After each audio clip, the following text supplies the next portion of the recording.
Sir, ഇന്ന് അടിയന്തരാവസ്ഥ പ്രഖ്യാപിച്ചിട്ട് 50 വർഷങ്ങൾ പൂർത്തിയാവുകയാണ്. ഈ അടിയന്തരാവസ്ഥ പ്രഖ്യാപിക്കാനുണ്ടായ കാരണമൊക്കെ നമുക്കറിയാം.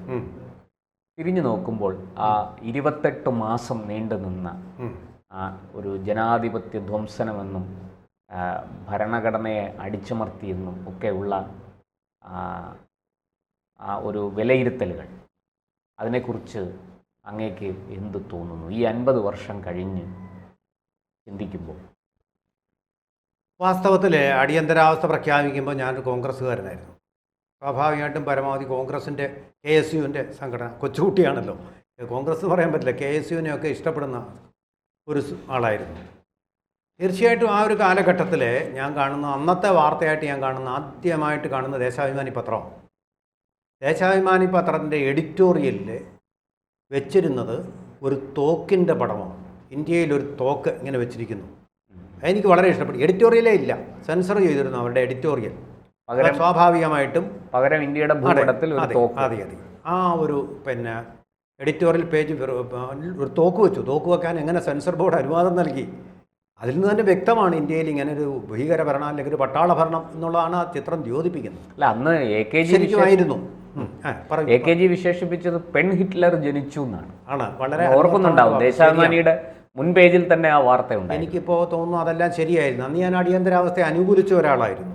അത് സത്യം തുറന്നു പറയുക. KSU ആയിരുന്നു, KSUവിൻ്റെ പ്രവർത്തകനായിരുന്നു, KSUവിനെ ഇഷ്ടപ്പെട്ട ഒരാളായിരുന്നു. പിന്നെ ഞാൻ AESFിലേക്ക് പോയി. അതിനുശേഷമാണ് ഈ AESF ഒക്കെ പറയുന്ന ആളുകളെ പറ്റിച്ചുകൊണ്ടിരിക്കുകയാണ് കമ്മ്യൂണിസ്റ്റ് പാർട്ടികളെല്ലാം തന്നെ. അവർ പറയുന്ന ഈ സോഷ്യലിസം, കമ്മ്യൂണിസം വരില്ല, ഒരിക്കലും വരില്ല, പക്ഷേ സോഷ്യലിസം പോലും ഒരിക്കലും വരാൻ പോകുന്നില്ല. അപ്പോൾ സുന്ദരമായ ഒരു സോഷ്യലിസം, എല്ലാവരും തുല്യരായിട്ട്, അതുമാത്രമായിരുന്നു പാവങ്ങളോടുള്ള ഒരു അനുതാപം. അതുകൊണ്ട് മാത്രമാണ് ഞാനൊരു കമ്മ്യൂണിസ്റ്റുകാരനായി. പാവങ്ങളുടെ സ്ഥിതി അനുദിനം മോശമായി വരുമ്പോൾ, അല്ല എന്തെങ്കിലും സ്ഥാനമാനങ്ങളുടെ പേരിലല്ല, സ്ഥാനം കിട്ടാൻ വേണ്ടിയിട്ടോ അല്ല ഞാൻ അതിൽ നിന്നും മാറിയത്. സ്വതന്ത്രമായി ചിന്തിക്കുക. സാർ, അങ്ങനെ സ്വതന്ത്രനായിട്ട് ചിന്തിക്കുമ്പോൾ അങ്ങേക്ക് അടിയന്തരാവസ്ഥ എങ്ങനെ, എന്തായിട്ട് വിലയിരുത്താൻ സാധിക്കും? പറയും. ഞാനപ്പോൾ ആകാശവാണി കേൾക്കുമ്പോൾ അടിയന്തരാവസ്ഥയെ പോലെ നല്ലൊരു കാലഘട്ടം ഇന്ത്യക്കില്ല എന്നാണ് എനിക്ക് അന്ന് തോന്നിയത്. അന്ന് ടെലിവിഷൻ വന്നിട്ടില്ലല്ലോ.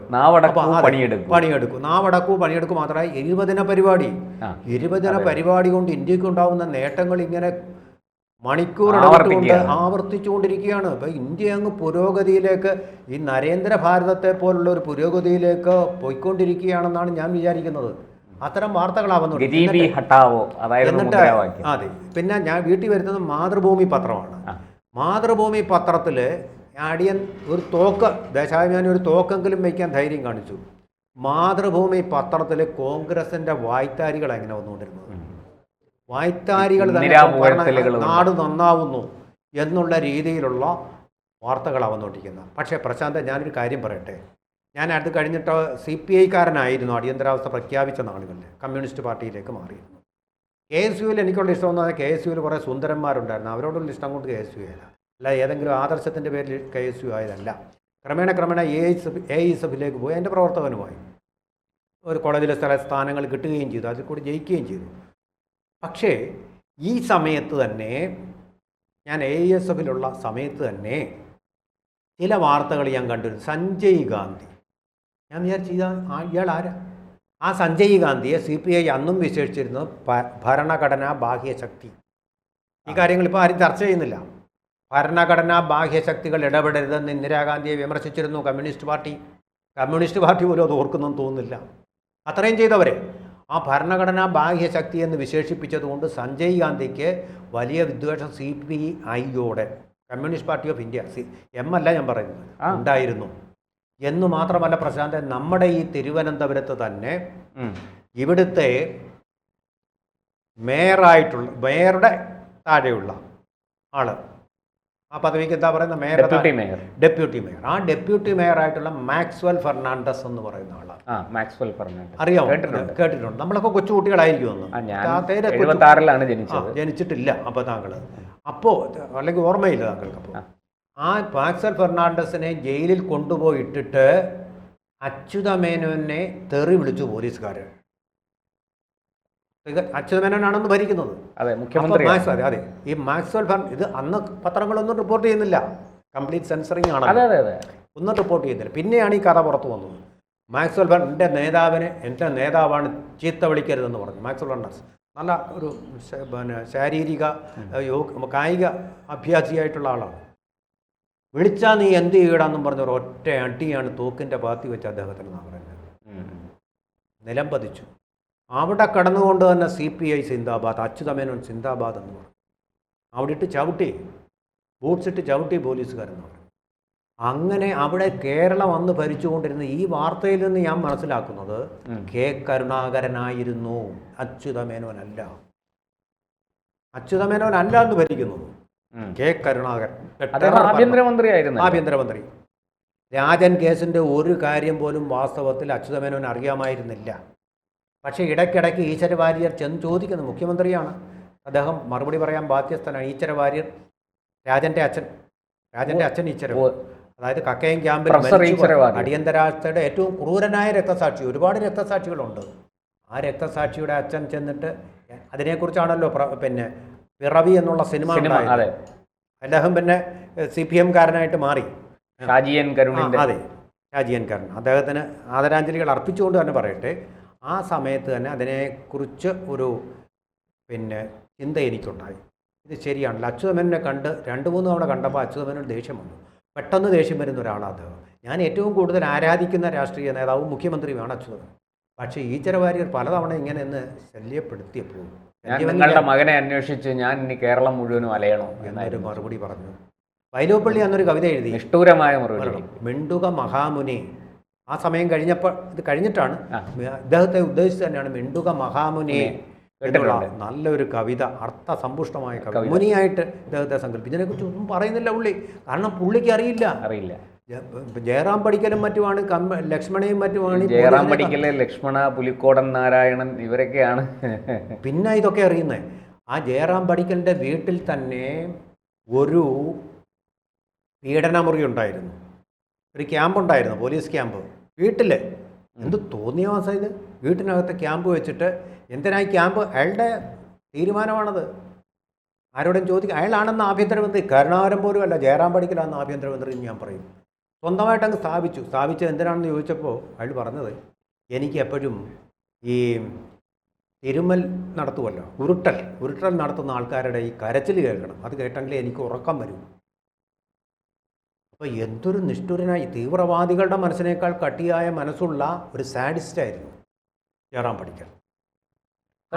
കോൺഗ്രസ് നേതാക്കൾ വന്ന് ഈ പോലീസ് സ്റ്റേഷനുകളിലേക്ക് വിളിച്ചിട്ട് ഈ ലോക്കപ്പിൽ നടക്കുന്ന മർദ്ദനം, അപ്പോൾ ഈ മർദ്ദനത്തിന് ഇരയാകുന്നവരുടെ കരച്ചിൽ ഫോണിലൂടെ കേട്ട് രസിച്ച സാഡിസ്റ്റുകളുണ്ടായിരുന്നു. അതുപോലെ പുലിക്കോടൻ നാരായണൻ, ഇവരെല്ലാം കൂടെ ചേർന്നിട്ടാണ് കക്കയം ക്യാമ്പിലിട്ട് അന്ന് അടിയന്തരാവസ്ഥയുടെ രക്തസാക്ഷികൾ അടുത്ത് തന്നെയുണ്ട്. കാരണം പീഡനമേൽക്കുന്നവർ രക്തസാക്ഷികളാണ്, അവരെ അടുത്ത് നിന്ന് കേട്ടു കരച്ചിൽ. അപ്പോൾ ഇത് സാർ ഒരുപാട് പേരെ കാണാതായിട്ടുണ്ട്, ഇപ്പോഴും അറിഞ്ഞൂടെ. ഏതാണ്ട് 3000 പേര് അബ്സ്കോണ്ടിങ് ആണ്. അതിൽ ഏറ്റവും പ്രധാനപ്പെട്ട ഒരു കാര്യം പ്രശാന്തേ, ഈ EMS ചെന്നിട്ട് ഇവിടുത്തെ പിന്നെ ഈ അതിൻ്റെ പേര് ലോക് സംഘർഷ് സമിതിയുടെ ആൾക്കാർ പറഞ്ഞു, താങ്കളും കൂടി ഈ സമരത്തിന് നായകത്വം നൽകണമെന്നാണ് ഞങ്ങളുടെ ആഗ്രഹം അടിയന്തരാവസ്ഥക്കെതിരെ എന്ന് പറഞ്ഞപ്പോൾ EMS പറഞ്ഞത്, ഞങ്ങളുടെ സഖാക്കളെ ഒന്നും വിട്ടിട്ട് അടിയും വെടിയും ഒന്നും കൊല്ലാൻ പീഡനവും ഏൽക്കാൻ ഞങ്ങൾ തയ്യാറല്ല. പക്ഷേ ഇപ്പോൾ 4% കൂടുതൽ ബോണസ് കൊടുക്കാൻ പാടില്ല എന്നൊരു കേന്ദ്രം തീരുമാനിച്ചിട്ടുണ്ട്. അതിനെതിരെ ഞങ്ങളുടെ തൊഴിലാളികൾ സമരം നടത്തും. കാരണം തൊഴിലാളികൾ പീഡനം അനുഭവിച്ചോട്ട്, ഞങ്ങളാരും സമരത്തിലില്ല. പക്ഷേ AK ഗോപാലൻ അടിയന്തരാവസ്ഥക്കെതിരെ പരസ്യമായിട്ട് രംഗത്തിറങ്ങിയാണ്. പിന്നെ ഈ അടിയന്തരാവസ്ഥക്കെതിരെയുള്ള എല്ലാ പീഡനങ്ങളും ഏറ്റുവാങ്ങിയത് RSS പ്രവർത്തകരാണ്. അടിയേറ്റുവാങ്ങിയത് RSSനുള്ള നിർദ്ദേശം, നിങ്ങൾ ജയിലിൽ പോയാൽ ഒരു പക്ഷേ തിരിച്ചു വരില്ല, അത് കരുതി വേണം പോവാൻ, ഒരു നാളും നിങ്ങൾക്ക് വിദ്യാഭ്യാസം തിരിച്ചു വന്നാൽ തുടരാൻ പറ്റുകയില്ല. അങ്ങനെ കേരളത്തിൽ എനിക്ക് തോന്നുന്നത് ഒരു പീഡനമേറ്റിട്ട് ജീവിതം നഷ്ടപ്പെട്ട ഒരു 3000-ഓളം RSS ബലിദാനികൾ ഉള്ള സംസ്ഥാനമാണ് കേരളം. 3000-ഓളം പേരുണ്ട്. കാരണം നമ്മൾ നോക്കുമ്പോൾ എത്ര പേരാണ്, മന്മഥൻ സാറ്, അതുപോലെ തന്നെ വൈക്കം ഗോപകുമാർ എന്നൊക്കെ പറയുന്നത്. നമ്മളെല്ലാം സുഖമായിട്ട്, ഞാൻ ഈ റേഡിയോയും കേട്ട് ഇന്ത്യയുടെ അഭിവൃദ്ധിയെക്കുറിച്ചുള്ള വാർത്തകളും കേട്ട് ഉറങ്ങുമ്പോൾ അവർ നാട് മുഴുവൻ ഗ്രാമാന്തരങ്ങളിൽ കുരുക്ഷേത്ര എന്ന നിരോധിക്കപ്പെട്ട പ്രസിദ്ധീകരണം വിതരണം ചെയ്തുകൊണ്ട് ഭരണഘടനയ്ക്ക് വേണ്ടി പോരാടുകയായിരുന്നു. ഭരണഘടനയ്ക്ക് വേണ്ടി ശരിക്കും രണ്ടാം സ്വാതന്ത്ര്യ സമരം തന്നെയായിരുന്നു. ആ ഭരണഘടനയ്ക്ക് വേണ്ടി പോരാടിയ മനുഷ്യരെ ഉൾക്കൊന്ന പാർട്ടിയായിട്ടുള്ള BJPയോടാണ് ഇന്നലെ ഇങ്ങോട്ട് വന്ന രാഹുൽ ഗാന്ധി, വിദേശത്ത് പോയി ഇന്ത്യയെ അപമാനിക്കുന്ന രാഹുൽ ഗാന്ധി ഭരണഘടനയെ എടുത്ത് തലയെ വെച്ചുകൊണ്ട് ഗർദഭം ചുമക്കും പോലെ കുങ്കുമം എന്ന് പറയുന്നത് പോലെ പഠിപ്പിക്കാൻ വരുന്നത്. അന്ന് അതേസമയം തന്നെ സഞ്ജയ് ഗാന്ധി തുർക്കുമാൻ ഗേറ്റിൻ്റെ അവിടെ അദ്ദേഹത്തിൻ്റെ കൂടെ റുക്സാന സുൽത്താന സുന്ദരിയാണ്. അതുപോലെ ആ കൂട്ടത്തിൽപ്പെട്ടതാണ് അംബിക സോണി. കുറേ യുവതികളും കൂടി കാണിച്ച കോപ്രായങ്ങൾ, അവിടെ നിർബന്ധിത വന്ധ്യങ്ങൾ, തുർക്കുമാൻ ഗേറ്റിൻ്റെ അടിയിൽ താമസിക്കുന്ന മുസ്ലിങ്ങളായിട്ടുള്ളവരെ, ഈ വാർത്തകളിൽ ഞാൻ കാണുന്നുണ്ട്, മുസ്ലിങ്ങളായിട്ടുള്ളവരെ അതുപോലെ പട്ടികജാതി വിഭാഗത്തിൽപ്പെട്ടവരെ പിടിച്ച് നമ്മൾ ABC പ്രകാരം കാസ്ട്രേറ്റ് ചെയ്യുമല്ലോ, അതുപോലെ നമുക്ക് വിജയകരമായിട്ട്, അതെ ആ നായ്ക്കളെ അതുപോലും വിജയകരമാക്കാൻ കേരളത്തിന് ഇതുവരെ കഴിഞ്ഞിട്ടില്ല. പക്ഷേ വിജയകരമായിട്ട് തുർക്കുമാൻ ഗേറ്റിൽ അദ്ദേഹം മനുഷ്യരുടെ ഇടയിൽ. പിന്നെ ഒരു സ്വാമി ഉണ്ടായിരുന്നു, ഒരു കാളയെന്നാണ് അദ്ദേഹത്തെ വിശേഷിച്ചത്. ഇന്ദിരാഗാന്ധിയുടെ സുഹൃത്തായിട്ട് അന്ന് ഉപദേഷ്ടാകനായിട്ടുണ്ടായിരുന്നു. സ്വാമിയുടെ പേര് ഞാൻ മറന്നുപോയി. സഞ്ജയ് ഗാന്ധി എന്ന് പറയുന്ന ഭരണഘടന ബാഹ്യശക്തിയായിരുന്നു അന്ന് അവിടെ ഭരിച്ചിരുന്നത്. ചുരുക്കി പറഞ്ഞാൽ കേരളം ഭരിച്ചിരുന്നത് അന്ന് ജയറാം രമേശ്, അന്നത്തെ ആഭ്യന്തരമന്ത്രി എന്ന് പറയുന്നത്, അല്ല, കേരളം ഭരിച്ചിരുന്ന അന്ന് കരുണാകരനാണ്, ആഭ്യന്തരമന്ത്രി ജയറാം പടിക്കലാണ്. അതുപോലെ ഇന്ത്യ അന്ന് ഭരിച്ചിരുന്നത് സഞ്ജയ് ഗാന്ധിയും റുക്സാന സുൽത്താനയും അവരുടെ അംബിക സോണി ഉൾപ്പെട്ട കോക്കസ് ആയിരുന്നു.